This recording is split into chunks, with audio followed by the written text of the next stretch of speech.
মূলত দেশের উন্নয়ন কর্মকাণ্ডের পেছনে সরকারের যে বিনিয়োগ সেটাই এডিপি। প্রতি বছর ধারাবাহিকভাবে এ বাবদ সরকারের বরাদ্দ বাড়লেও গেল 2 অর্থ বছরে ছিল উল্টো চিত্র। ফলে একরকম মুখ থুবড়ে পড়েছে অর্থনীতির জন্য অত্যন্ত গুরুত্বপূর্ণ এই অনুষঙ্গ। আওয়ামী সরকারের পতনের পরই এ বিষয়ে কঠোর হতে থাকে অন্তর্বর্তী সরকার। প্রকল্প বাছাই, বরাদ্দ ও পরিচালক নির্বাচনেও রাখা হয় অতিমাত্রায় সতর্কতা, যে কারণে ইতিহাস সর্বনিম্ন বাস্তবায়ন হল সবশেষ অর্থ বছরে।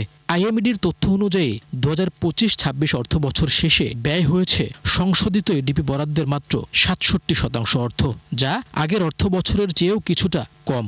শুধু তাই নয়, টাকার অঙ্কেও যা ছিল মাত্র 1,41,000 কোটি টাকা। আমরা আমাদের লক্ষ্যমাত্রার থেকে অনেক কম আমরা ব্যয় করেছি। আবার আমরা যদি 2026-27 অর্থ বছরের ধরি, তাহলে তো সেখানে এটার সাইজ তো আরো প্রায় বেড়েছে, 3 লক্ষ কোটি টাকার মতো, এটা 50%-এর মতো বাড়ানো হয়েছে।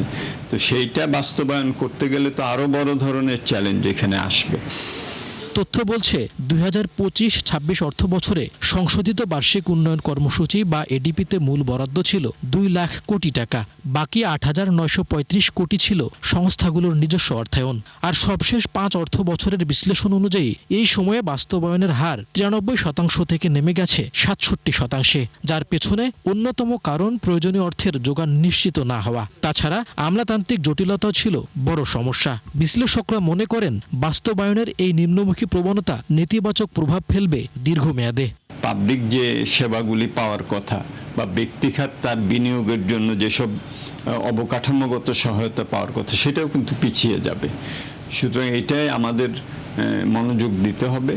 আর যারা নাকি এগুলোর মূল্যায়ন, পরিবীক্ষণ এগুলো করেন, আইএমইডি, তাদেরকেও এইসব ব্যাপারে আমার মনে হয় যে আরো সতর্ক হতে হবে। গেল অর্থ বছরে 56টি মন্ত্রণালয় ও বিভাগের মধ্যে এডিপি বাস্তবায়নের হার সবচেয়ে কম ছিল সংসদ বিষয়ক সচিবালয়ে। মইনুল হাসান, 71, ঢাকা।